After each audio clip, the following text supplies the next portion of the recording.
The stellar dream wasn't supposed to break down. The luxury space cruise ship represented the pinnacle of Galactic Union engineering, built by the finest minds from 12 different species. Its quantum engines were certified for 100 years of continuous operation. Yet here it was, drifting helplessly through an unmapped sector of space, its engine core dark and cold. Captain Reed stood on the bridge, his silver scales reflecting the dim emergency lighting. His thin fingers drummed against the command console as he watched his crew scramble to make sense of the situation. The captain's 4 eyes blinked in sequence, a sign of deep distress among his species. "Engineering report," he called out, his translator converting his natural whistling speech into standard galactic basic. The chief engineer, Builder Green, lifted all 6 of her appendages in a gesture of complete confusion. "Captain, the quantum matrix has, well, it's done something impossible. The containment field is intact, but the core itself has shifted into some kind of state we've never seen before." Around the bridge, the various alien crew members watched their displays with growing concern. The navigation officer, a blob-like being named Wave, oozed nervously around its station. "Sir, none of our positioning systems are working properly. It's like space itself isn't where it's supposed to be." Captain Reed felt his scales tighten, the equivalent of a human getting goosebumps. They were supposed to be leading a leisurely cruise through well-mapped space, showing wealthy passengers the beauty of the galaxy. Instead, they were stranded in unknown territory with 2,000 passengers and no way to tell where they were. "Life support status?" he asked, trying to keep his voice steady. "Stable for now," reported the environmental officer. "We have about 3 months of resources at current consumption rates." The captain moved to the main viewport, watching the unfamiliar stars. In his 30 years of service, he'd never encountered anything like this. The Stellar Dream's computers contained the combined knowledge of dozens of spacefaring races, yet they were completely lost. "Sir," called Wave, its voice bubbling with anxiety, "I've detected something odd. There's a small system about 2 light days from here. It's not in our database, but there's artificial activity there." "Colonists?" Captain Reed asked hopefully. Wave's gelatinous form rippled with discomfort. "According to the energy signatures, it's a human settlement." The bridge fell silent. Everyone knew about humans. The Deathworlders, the crazy species that evolved on a planet that should have killed them. They were respected, feared, and generally avoided by polite galactic society. "A human colony," Captain Reed repeated slowly. "Out here in unmarked space, of course." He shook his head, sending tiny reflections dancing across the bridge. They needed help, and the universe had given them humans. Sometimes fate had a strange sense of humor. He straightened his uniform, a decision forming in his mind. They could either drift helplessly, hoping for a miracle, or they could swallow their pride and ask the Deathworlders for assistance. "Communications," he ordered, "prepare to send a distress signal to that colony. Let's hope these humans are as resourceful as the stories say." First Officer Mills didn't agree with contacting humans. The tall, insect-like alien paced the conference room, his wing cases clicking with agitation. Around the oval table sat the ship's senior staff, each representing different species from across the Galactic Union. None of them looked comfortable with the captain's decision.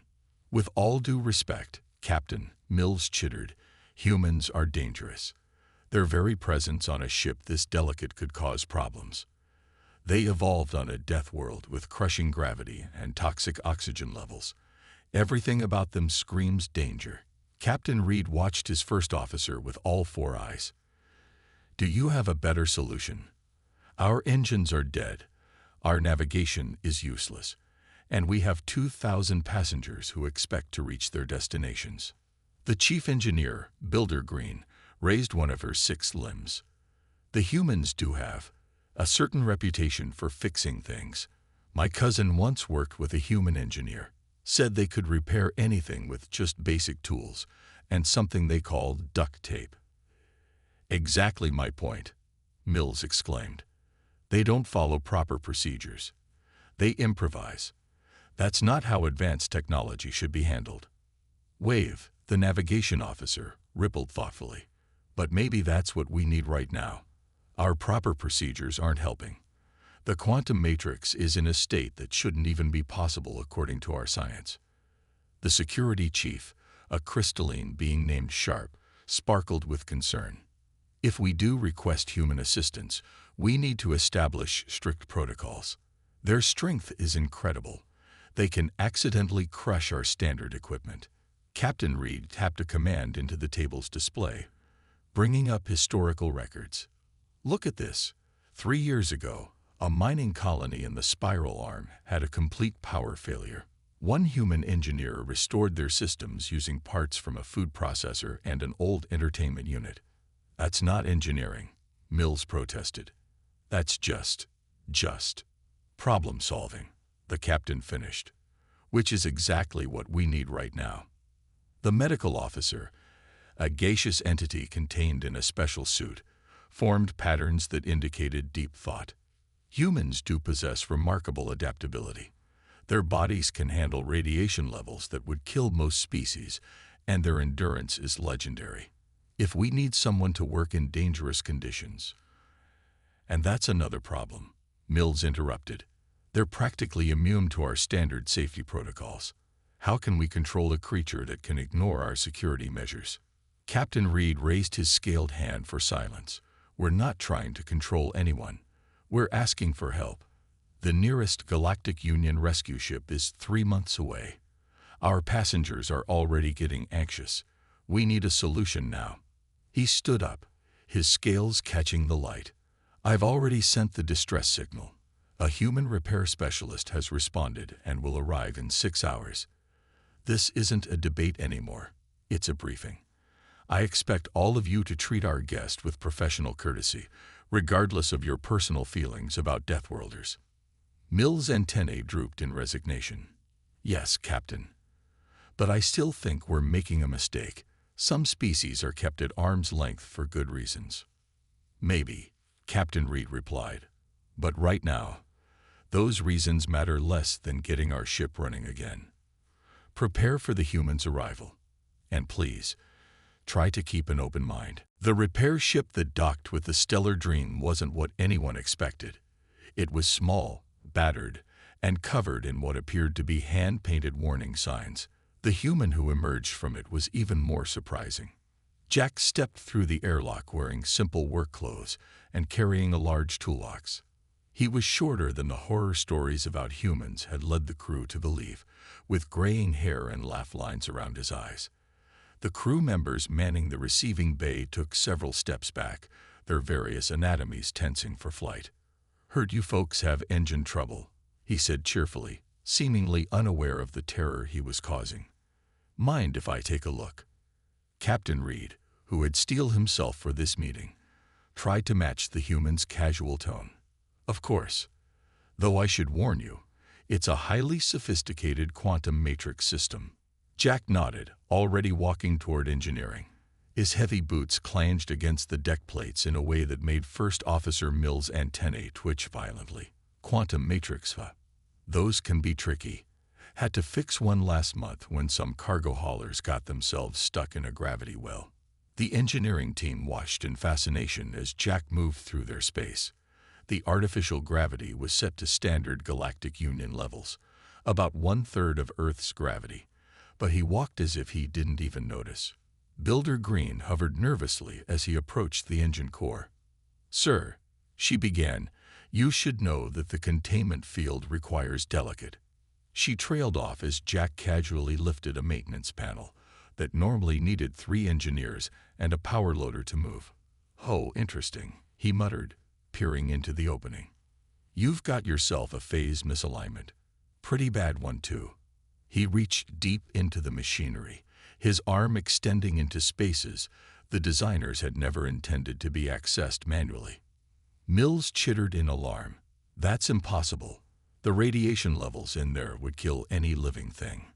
Jack pulled his arm back out, holding what looked like a twisted piece of metal. "Radiation's not too bad.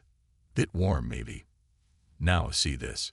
Your quantum stabilizer got knocked out of position. Probably happened when you hit that space eddy I spotted on my way in. The entire engineering team crowded around, their fear temporarily forgotten in the face of professional curiosity. Jack held up the component, pointing out stress marks that none of them had known to look for.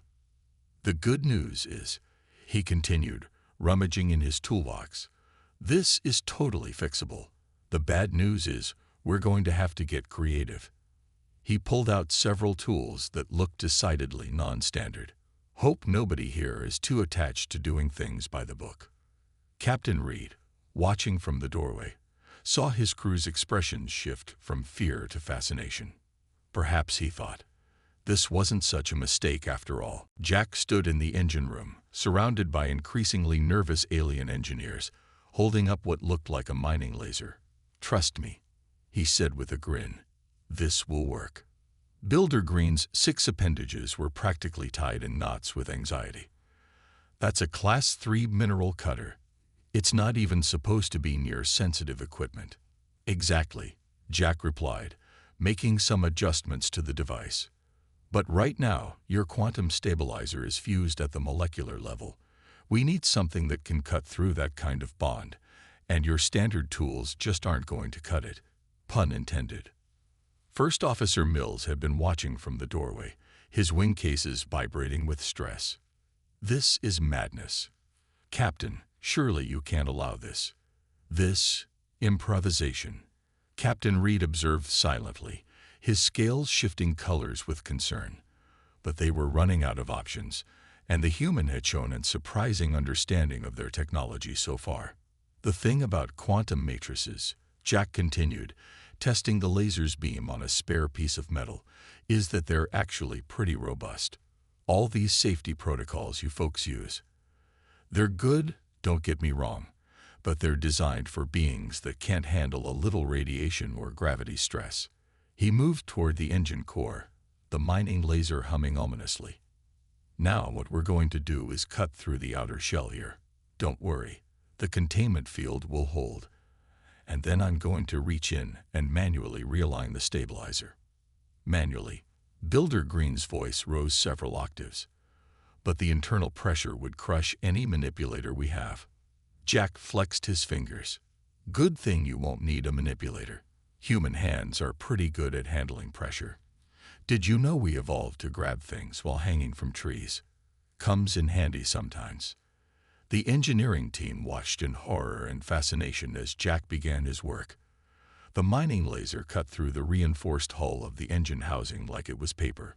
Alarms blared, but Jack ignored them, focused entirely on his task.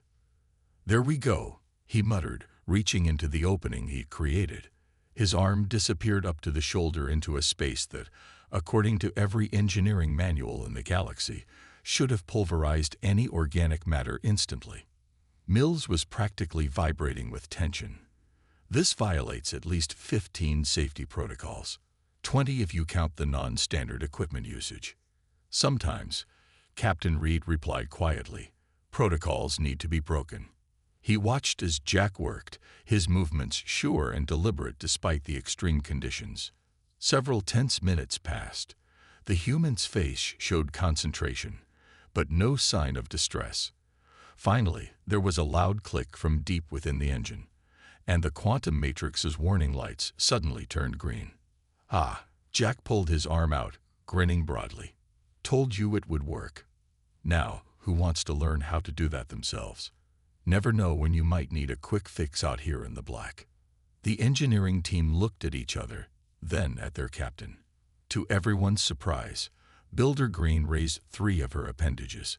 I would like to learn, please. The ship's alert system blared to life, its warning tones cutting through the relative calm that had settled over the engineering bay. Wave's gelatinous form rippled with panic as they burst through the door. Captain, we've detected an asteroid field approaching. Our current position puts us directly in its path. Jack looked up from where he'd been teaching Builder Green about human repair techniques. How long do we have?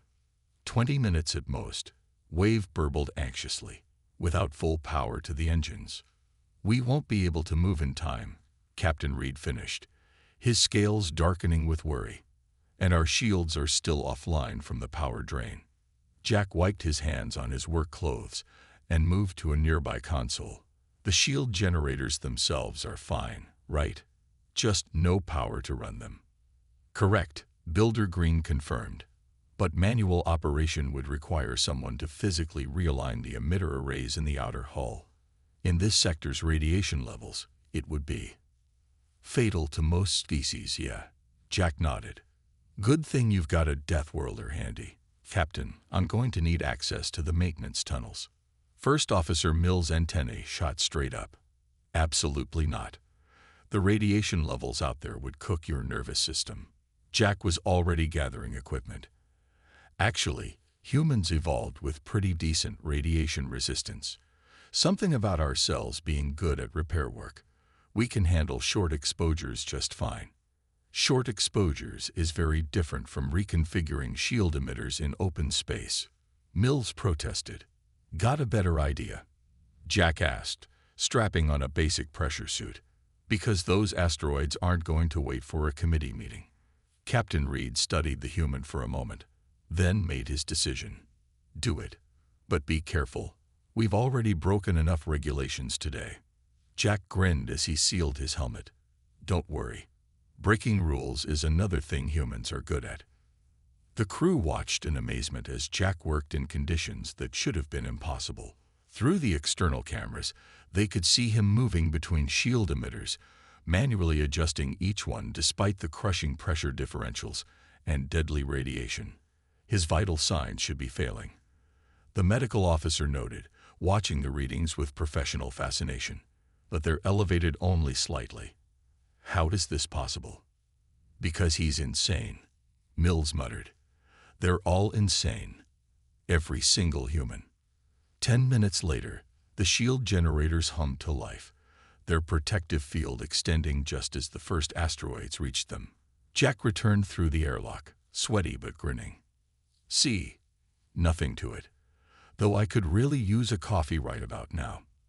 The crew stared at him in silence, their various physiologies expressing a mixture of awe and disbelief. Finally, Captain Reed spoke. I believe, he said slowly, we may need to revise our understanding of Deathworlder capabilities. The engineering bay of the Stellar Dream had transformed into something that would have given any Galactic Union inspector a heart attack. Tools were scattered everywhere. Maintenance panels lay open, and in the center of it all, Jack was teaching a group of alien engineers how to improvise repairs. The trick isn't following the manual, he explained, demonstrating with a piece of equipment. It's understanding why the manual says what it says. Once you know that, you can figure out when it's okay to break the rules. Builder Green, who had become Jack's most enthusiastic student, manipulated a tool with 3 of her appendages while taking notes with the others. But how do you know which rules can be broken? Experience, Jack said, adjusting her grip on the tool, and being ready to deal with the consequences if you're wrong. That's why humans tend to be good at this stuff. We evolved expecting things to go wrong. First Officer Mills, who had finally stopped vibrating with anxiety every time Jack touched something, watched from his usual spot by the door. I still don't understand how you knew the quantum matrix would accept manual realignment. I didn't, Jack admitted cheerfully. But I figured it probably would based on similar systems I've worked with. Sometimes you have to take calculated risks. Captain Reed entered the bay, his scales now showing the bright colors of satisfaction. The engine diagnostics are complete.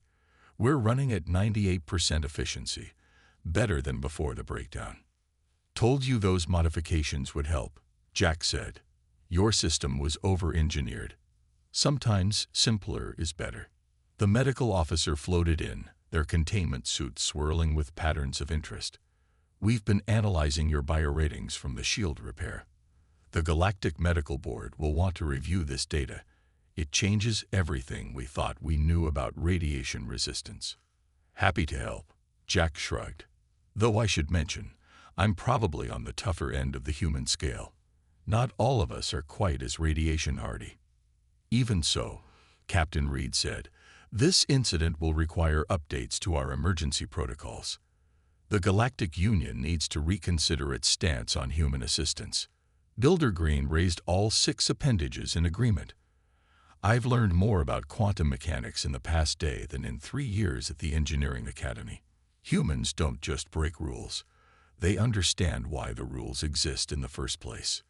Jack packed up his tools, looking pleased. Speaking of rules, I probably should have mentioned.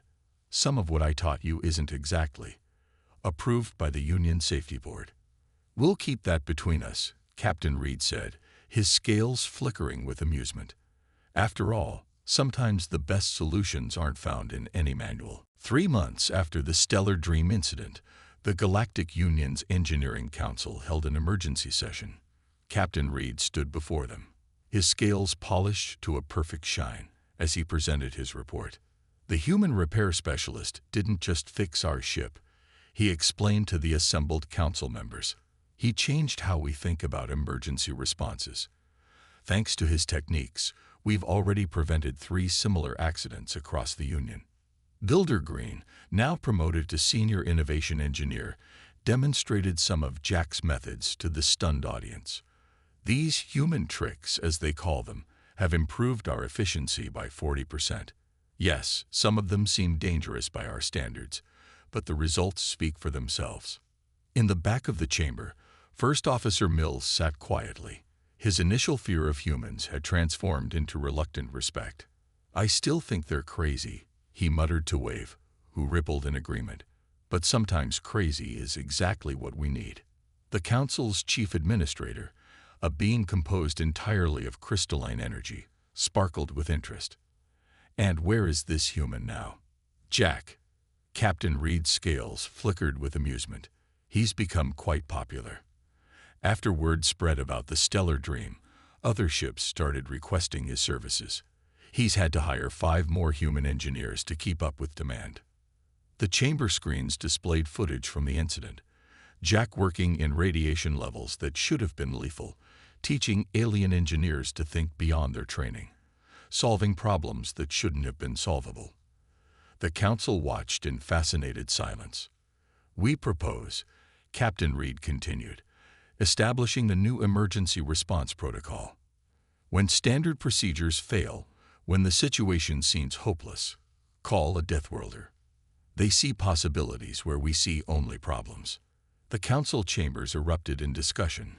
Some members protested, citing safety regulations and centuries of tradition. Others pointed to the undeniable results. In the end, the vote wasn't even close.